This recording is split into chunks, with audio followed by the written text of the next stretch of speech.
అప్పుడు బాధల భారానికి, కష్ట నష్టాలకు ఆందోళన పడకుండా ఓర్పుతో ఉండి ఒడుపుగా ప్రయత్నించి ప్రతిదానిని ఈ లోకంలో మనం సాధించగలుగుతాము. అంతేకాని సుఖ సంతోషాలకు పొంగిపోకుండా, కష్ట నష్టాలకు పొంగిపోకుండా సమభావంతో రెండింటిని స్వీకరించేటువంటి స్వభావము దేవుని బిడ్డలు కలిగి ఉండాలని ఈరోజు మనం నేర్చుకోవాలి. అంతేగాని అమూల్యమైన ఈ జీవితాన్ని అర్థం లేని పనులతో, ఆలోచన లేని ప్రశ్నలతో వ్యర్థం చేసుకోకూడదు. ఆ దేవుడు మాకెందుకు, మా కుటుంబానికి ఎందుకు ఇన్ని కష్టాలు? ప్రపంచంలో ఇంకెవరు లేరా? ఈ ఊర్లో, ఈ నగరంలో ఇంకెవరు లేరా? మేమే దొరికినామా అని దేవునిపై అప్పుడప్పుడు వాపోతూ ఉంటాము, వాదన చేస్తూ ఉంటాము. Praise the Lord, praise the Lord. జీవితంలో ఏ పరిస్థితిలోనైనా దైవ నామ స్మరణ చేయగలగాలి దేవుని బిడ్డలు. అప్పుడు ఆ దైవమే మన ధైర్యం అవుతుంది అన్నటువంటి పరమ సత్యాన్ని ప్రతి ఒక్కరూ తెలుసుకోవాలి.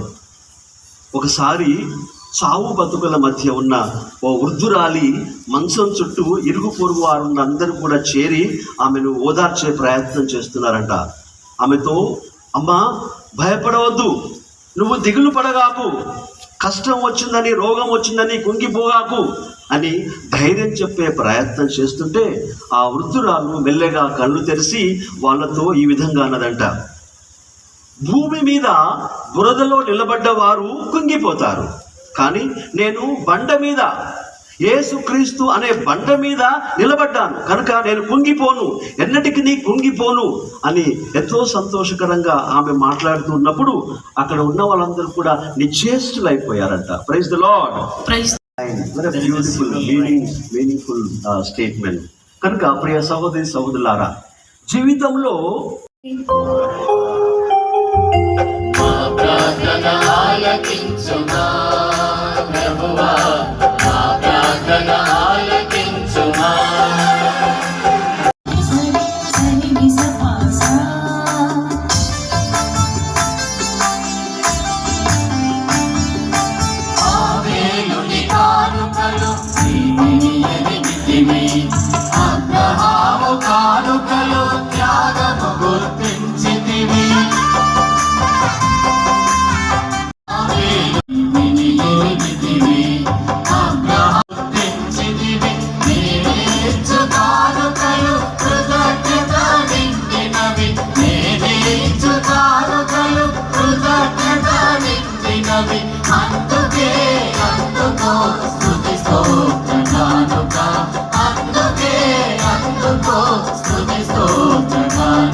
ధన్యవాద గీతిగా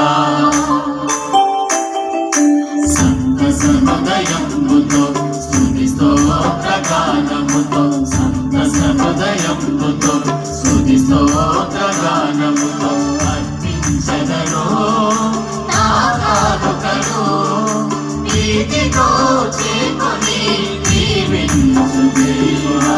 సంతస హృదయముతో స్తుతి స్తోత్ర గానముతో. పాత్రము ఇది మీ కొరకును అనేకుల కొరకును పాప పరిహారమునకై ధారబోయబడును, దీనిని నా జ్ఞాపకార్థము చేయుడు.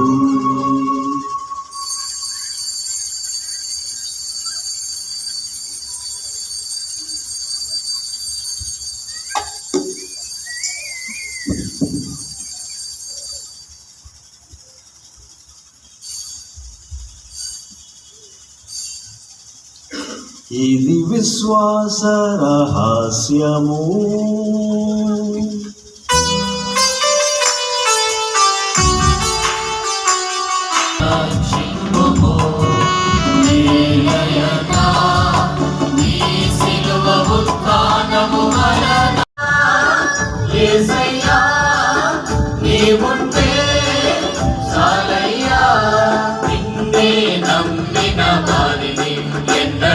వీడనని చెప్పావుగా, నిన్నే నమ్మిన వారిని వీడనని చెప్పావుగా. నమ్మి యేసయ్యా నిన్నే చేరగా, నువ్వే నన్ను కోరి ఆశీర్వదించవయ్యా. ఆనందం కలిగించగా ఆశీర్వదించవయ్యా. ఆనందం కలిగించగా యేసయ్యా యేసయ్యా నీవుంటే చాలయ్యా. యేసయ్యా యేసయ్యా నీవుంటే చాలయ్యా. ఎలా వృద్ధిలోకి వచ్చిందో ఇది కూడా రాబోయే 10-25 సంవత్సరాల్లో ఇక అందరూ ఇక్కడికే వచ్చి దీన్ని దానికి ఇక్కడ ఉన్న సంఘ పెద్దలు మీరందరూ కూడా మీ సహకారాన్ని అందించి నాకు తోడ్పడినందుకు ఈ ప్రత్యేక సమయంలో నేను ధన్యవాదాలు తెలియజేస్తున్నాను. ఈరోజు నిజంగా నా హృదయం ఎంతో ఆనందంగా ఉంది. ఎందుకంటే 11 రోజులు ఈ నవదిన పూజ ప్రార్థనలు ఎంతో అర్థవంతంగా ఆత్మీయంగా గడపగలగడం, ఎంతోమందికి ఆత్మీయ ఆనందాన్ని సంతోషాన్ని కల్పించేటువంటి విధంగా దేవుడు నన్ను ఇక్కడ ఉపయోగించుకున్నారు. ప్రతిరోజు ఒక పండగలాగా ఇక్కడ ఈ 11 రోజులు సతమతమవుతూ కూడా ఉన్న సమయంలోనే 23 నెలలు అయితే ట్రాన్స్ఫర్ అవుతాను. ఆ లోపే నేను పనిని పూర్తి చేయగలిగినటువంటి నడిపింపు అనేటువంటి ఆలోచనతోటి మనం ముందుకు వెళ్తే తల్లి మరియ మాత ప్రభు యేసుక్రీస్తు మనల్ని దీవిస్తారు. కనుక ఈ సందర్భంలో ఈ సన్మానాన్ని నాకు ఇచ్చినందుకు మరి